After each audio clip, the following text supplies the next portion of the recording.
OK, donc je vous demande ce soir de tourner dans l'Évangile de Marc. L'Évangile de Marc au chapitre 9, on a vu récemment un épisode dans le ministère du Seigneur Jésus où les apôtres ont révélé leur cœur alors qu'ils discutaient pour savoir qui allait être le plus grand. Ils étaient vraiment égocentriques, ils étaient orgueilleux, ils se comparaient les uns avec les autres. 2 Corinthiens 10, 12 nous dit qu'on est insensé si on se mesure à notre propre mesure et on se compare les uns avec les autres. Puis là, le Seigneur Jésus venait juste de leur révéler qu'il allait mourir, qu'il allait renoncer à lui-même, qu'il allait payer le prix ultime pour leur salut. Puis eux, ils mettent ça de côté, puis commencent à penser à eux-mêmes. Mais dans ce même épisode-là, alors qu'ils sont confrontés par le Seigneur Jésus, Jean lève la voix, puis révèle un autre élément que Jésus devait traiter dans leur perspective concernant les autres. Donc, on voit ça ici dans notre passage, dans Marc chapitre 9, au verset 38. Jean lui dit, « Maître, nous avons vu un homme qui chasse des démons en ton nom, et nous l'en avons empêché parce qu'il ne nous suit pas. » « Ne l'en empêchez pas, répondit Jésus, car il n'est personne qui, faisant un miracle en mon nom, puisse aussitôt après parler mal de moi. Qui n'est pas contre nous est pour nous. Et quiconque vous donnera à boire un verre d'eau en mon nom, parce que vous appartenez à Christ, je vous le dis en vérité, il ne perdra point sa récompense. Puis le verset 42, « Mais si quelqu'un scandalisait un de ces petits qui croient, puis vous vous rappelez, Jésus a comparé le disciple à un petit enfant. Puis il revient à cette analogie-là, à cette comparaison-là. Puis si vous scandalisez un de ces petits qui croient, il vaudrait mieux pour lui qu'on lui mette au cou une grosse meule de moulin et qu'on le jette dans la mer. » Ça, c'est sa conclusion avant de décrire ensuite les décisions qu'un vrai disciple devrait faire. Le titre de mon message ce soir, c'est « Nous et seulement nous. » Nous et seulement nous. Ça, c'est l'attitude qu'on voit les disciples avoir. Si vous n'êtes pas avec nous, si vous ne faites pas partie de notre groupe, si vous n'êtes pas dans nos amis, à ce moment-là, vous n'êtes pas légitime dans l'œuvre de Dieu. Puis là, Jésus a dit, « Oh, attends un petit peu. Attendez un petit peu. Vous n'avez pas compris la réalité de la chose. » Donc, j'aimerais qu'on puisse juste regarder ça tout à coup que ça arrive. Que parmi nous, il y a des gens qui ont cette attitude-là. Si vous ne faites pas partie de notre Église ou notre mouvement d'Église, si vous n'êtes pas dans notre dénomination, si vous n'êtes pas nos amis, alors vous n'êtes pas légitime dans l'œuvre de Dieu. J'aimerais juste qu'on puisse se mettre en garde concernant cette perspective-là que certains ont. Et juste avant de regarder ce texte, nous allons prier ensemble. Ô Père Céleste, Seigneur, j'aimerais te remercier pour ce privilège ce soir de pouvoir regarder encore un discours du Seigneur Jésus alors qu'il enseignait et qu'il entraînait ses disciples. Et Seigneur, de pouvoir réaliser que malgré tous les défauts peut-être qu'on peut voir dans les gens qui nous entourent, dans les milieux chrétiens, peut-être des choses qui sont contraires à nos croyances, à nos pratiques, que malgré tout cela, même s'ils ne sont pas avec nous, s'ils sont vraiment sauvés, et Seigneur, s'ils sont fidèles envers les termes de l'Évangile, alors ils ne sont pas réellement nos ennemis, mais au contraire, ils font partie de tes soldats et des couvriers dans l'Évangile. Alors, Père Céleste, aide-nous à apprendre de cette leçon que les disciples devaient saisir et aide-nous à appliquer ça dans nos relations avec d'autres chrétiens. Et Seigneur, aide-nous à être sages alors que nous le faisons. Nous te prions. Au nom du Seigneur Jésus. Amen. Donc, dans Marc chapitre 9, on voit à partir du verset 38 jusqu'au verset 42, cette attitude-là des disciples, et j'ai nommé mon message ce soir, « Nous et seulement nous ».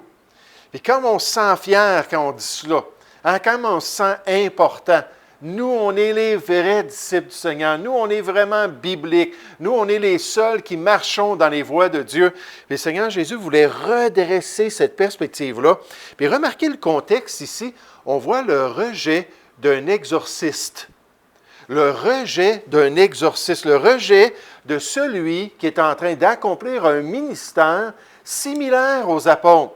Parce que chasser des démons, ça faisait partie de leur tâche que Dieu leur avait confiée. Dans Marc 3, verset 14, Jésus les envoya prêcher, la Bible nous dit, avec le pouvoir de chasser des démons. Donc, c'était leur responsabilité. Ça faisait partie de l'œuvre victorieuse que Dieu voulait manifester en établissant l'Église de Jésus-Christ pour voir que le Seigneur est souverain sur tous les ennemis de l'Église. Et même les démons sont soumis à sa voix et à son commandement et doivent lui obéir. Puis ici, au verset 38, on voit le motif pour lequel ils ont réagi en face de cet exorciste-là. Regardez au verset 38.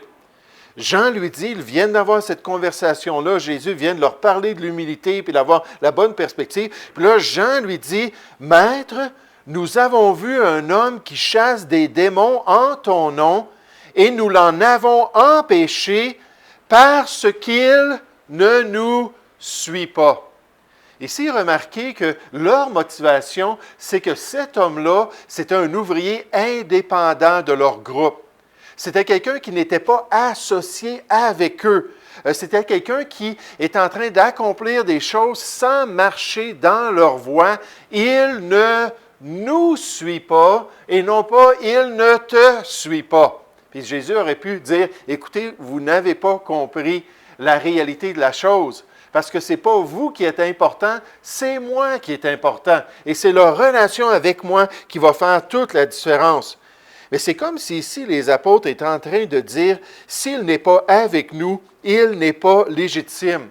C'est seulement notre groupe qui suit réellement le Seigneur. Nous sommes les seuls à accomplir la volonté de Dieu. Et dans cela, le Seigneur Jésus voulait les reprendre, puis on va voir ça dans un instant. Il voulait leur montrer l'erreur de leur voie.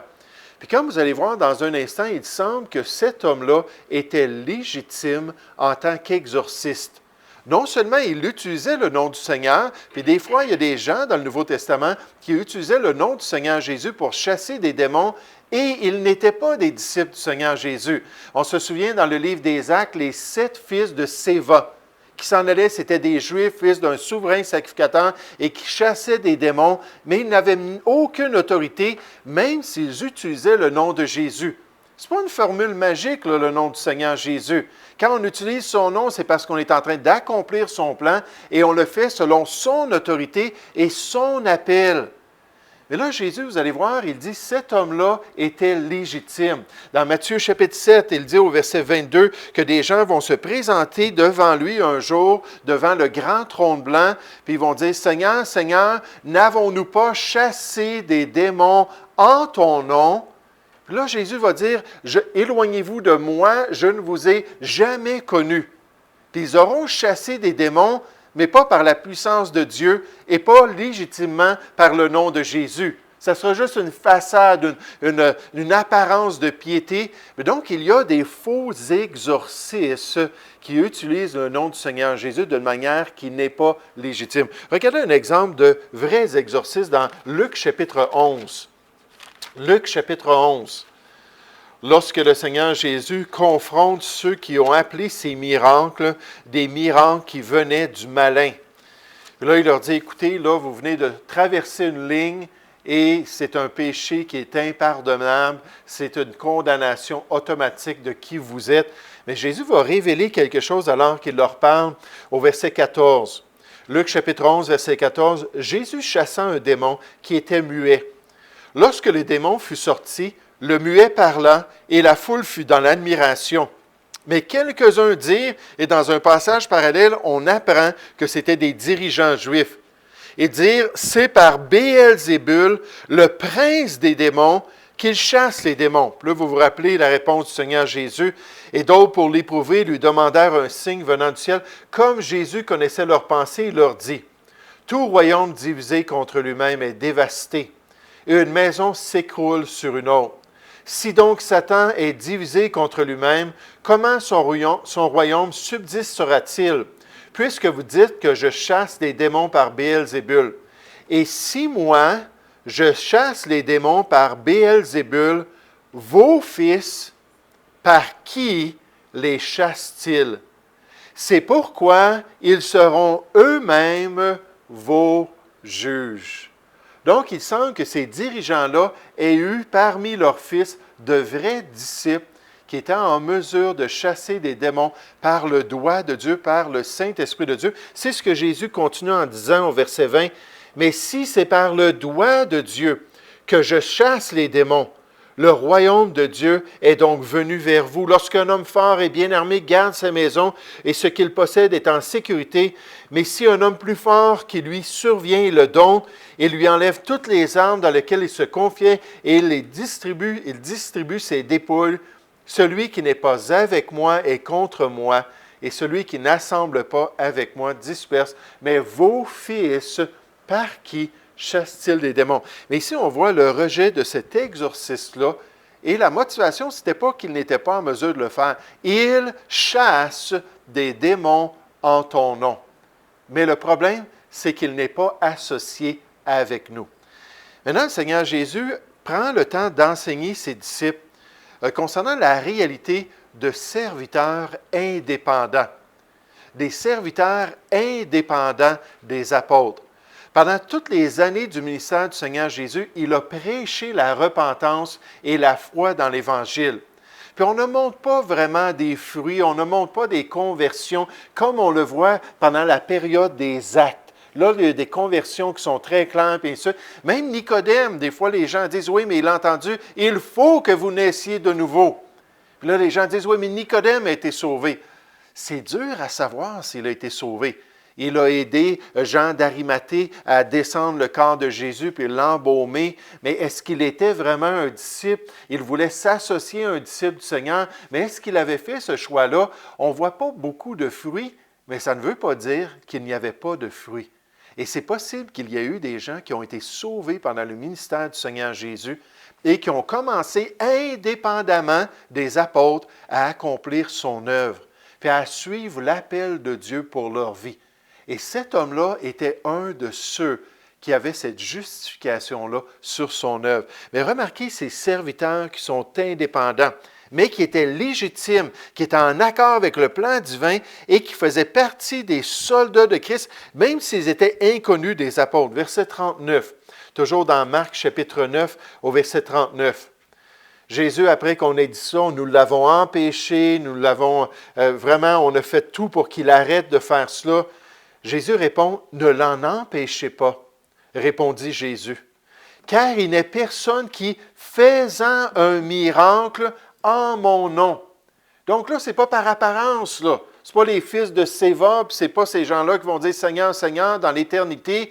C'est vraiment quelqu'un qui le faisait avec la puissance du nom de Jésus. Il dit quelqu'un qui est un vrai disciple comme ça. Il n'est personne qui faisant un miracle en mon nom puisse aussitôt après parler mal de moi. S'il est guidé par l'Esprit de Dieu, puis l'Esprit de Dieu l'utilise comme ça, il va marcher dans les voies de Dieu, puis il ne se lèvera pas contre le Seigneur Jésus. Au contraire, qui n'est pas contre nous est pour nous. Ça, c'est important de comprendre ça. Qui n'est pas contre nous est pour nous.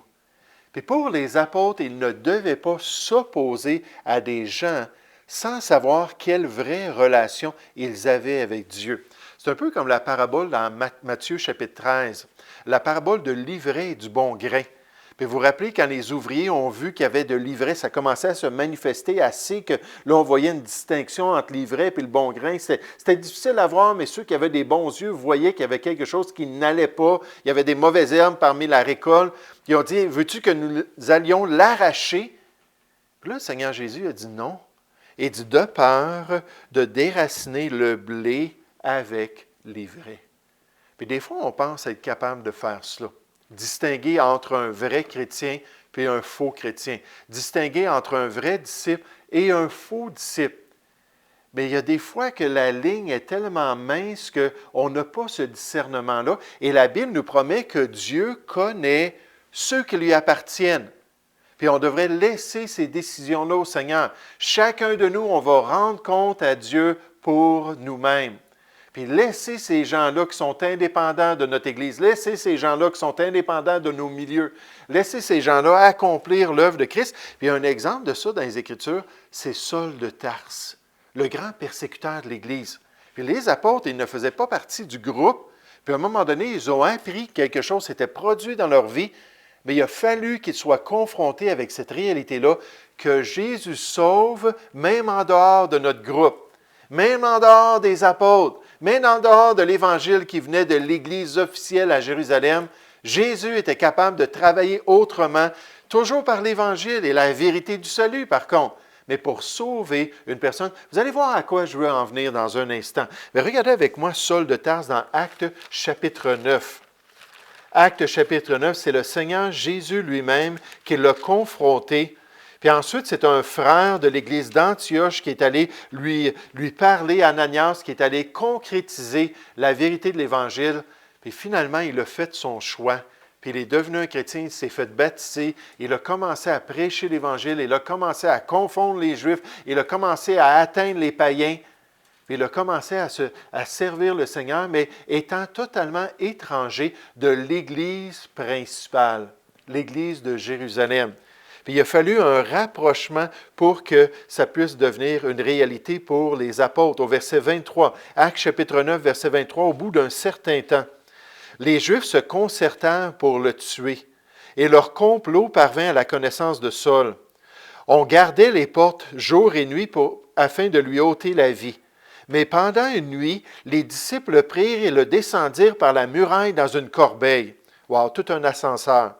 Lorsqu'il se rendit à Jérusalem, Saul tâcha de se joindre aux disciples, mais tous le craignaient, ne croyant pas qu'il soit un disciple. Ils pensaient que c'est une ruse, il va s'infiltrer au milieu de nous, il va apprendre c'est qui les dirigeants, puis il va tous nous amener pour nous faire exécuter.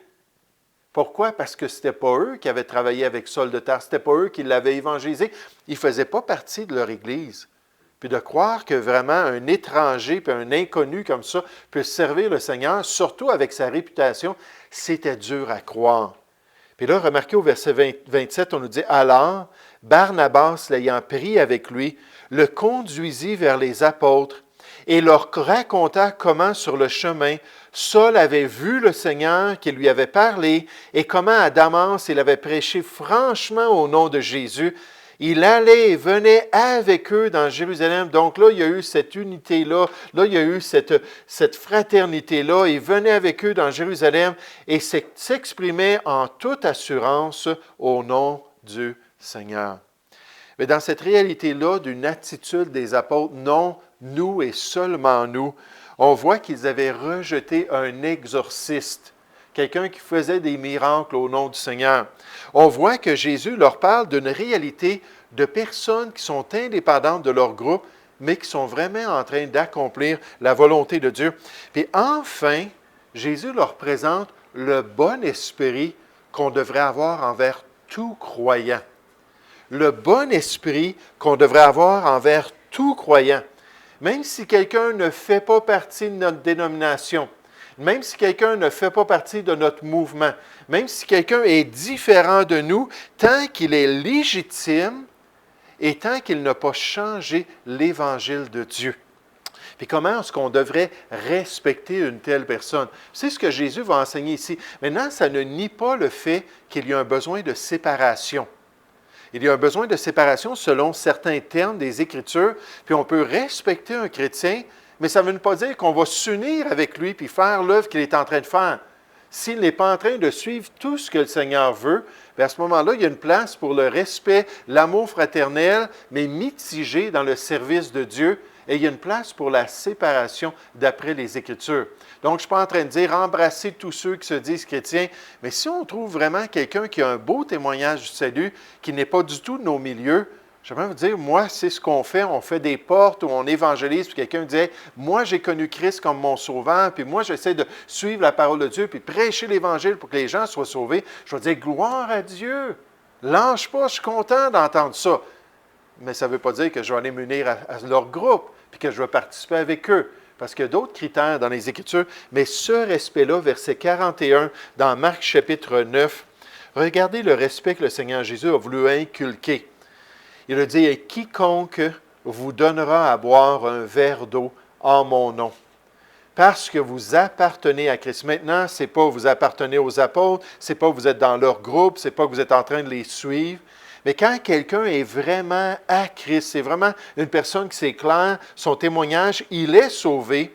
La Bible nous dit, je vous le dis en vérité, il ne perdra point sa récompense. On a la responsabilité d'être bon envers tous les vrais chrétiens. On a la responsabilité de prier pour tous les saints. On a même la responsabilité de se réjouir de l'évangélisation légitime des autres groupes. Philippiens 1, 15 à 18 nous dit que même quand quelqu'un a des mauvais motifs, tant qu'il est fidèle envers la parole de Dieu, quand il prêche l'Évangile, on peut se réjouir avec lui. Pourquoi? Parce qu'on sait que les personnes vont pouvoir être confrontées au niveau de leur salut. Mais ici, cette idée-là de bien agir, puis remarquez à l'encontre de cela, quand on n'agit pas bien, verset 42. Mais, donc on voit la conjonction, la continuité de la pensée, si quelqu'un scandalisait, on l'a empêché de te servir, Seigneur, on l'a empêché de chasser des démons. Si quelqu'un scandalisait un de ces petits qui croient qu'on est une occasion de chute, on le fait trébucher, il s'éloigne de Dieu, il cesse de servir le Seigneur, il vaudrait mieux pour lui qu'on lui mette au cou une grosse meule de moulin et qu'on le jette dans la mer. En d'autres mots, faites attention comment vous affectez les serviteurs de Dieu. Regardez en terminant dans Romains chapitre 14. Une des raisons des fois pour lesquelles il y a des divisions entre chrétiens, une des raisons pour lesquelles il y a des dénominations variées dans l'Église évangélique, c'est des fois juste dans des applications de la parole de Dieu. Puis dans Romains 14, on parle d'opinion et de conviction personnelle. Puis on va rencontrer quelqu'un qui n'a pas les mêmes opinions que nous. On va rencontrer quelqu'un qui n'a pas les mêmes décisions de vie, qui n'a pas les mêmes convictions dans son cœur. Puis des fois, on va tout de suite s'apercevoir de cela. La Bible nous dit qu'on devrait quand même être respectueux et ne pas être une occasion de chute pour lui. Puis vraiment, de chercher à être une bénédiction. Puis dans Romains 14, ça dit au verset 13, « Ne nous jugeons donc plus les uns les autres, mais pensez plutôt à ne rien faire qui soit pour votre frère une pierre d'achoppement, on revient à cela, et une occasion de chute. Je sais, je suis persuadé par le Seigneur Jésus que rien n'est impur en soi dans ces domaines de la zone grise chrétienne, et qu'une chose n'est impure que pour celui qui la croit impure. Mais si pour ton aliment, donc ça c'est un domaine, ce que tu tolères dans ta vie, ce que tu vas manger, si pour un aliment, ton frère est attristé, tu ne marches plus selon l'amour, ne cause pas par ton aliment la perte de celui pour lequel Christ est mort.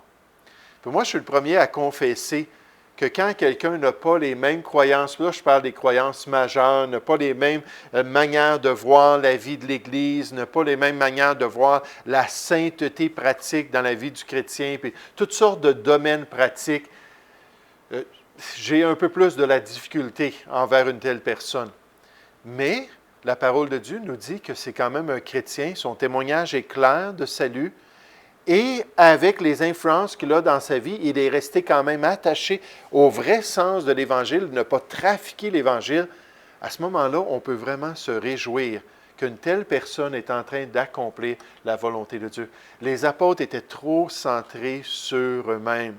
Ils oubliaient le fait que Dieu est au-delà d'un groupe et que Dieu est toujours à l'œuvre dans la vie de chacun.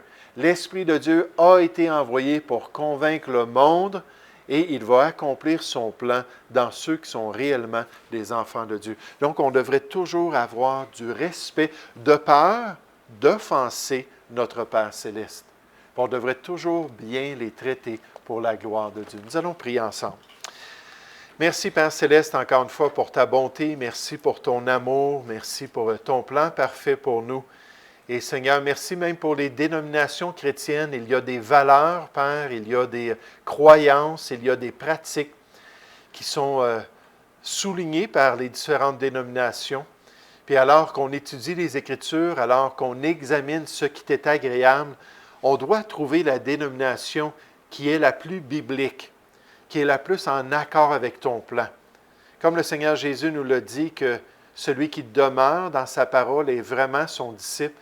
Et c'est ça l'objectif, de mettre en pratique tout ce qui nous a été prescrit par la parole de Dieu. Mais Père, lorsqu'on côtoie des gens qui ont un beau témoignage chrétien et qui évangélisent et qui ont à cœur les âmes perdues, Seigneur, à ce moment-là, on devrait vraiment faire attention, de garder la bonne attitude, de marcher humblement et d'être un encouragement pour eux, ne pas être une occasion de chute pour tes enfants. Seigneur, garde-nous de le faire, garde-nous d'avoir cet exclusivisme extrême des apôtres, puis aide-nous à accepter, Seigneur, que toi, tu travailles à travers toutes sortes de groupes évangéliques. Et Seigneur, tu accomplis ta volonté malgré tous les défauts des groupes. Et Seigneur, Père, merci pour le privilège d'être sauvé et le privilège de te voir agir dans la vie des autres. Merci pour le salut de chacun, Seigneur, et nous te prions ces choses au nom du Seigneur Jésus. Amen.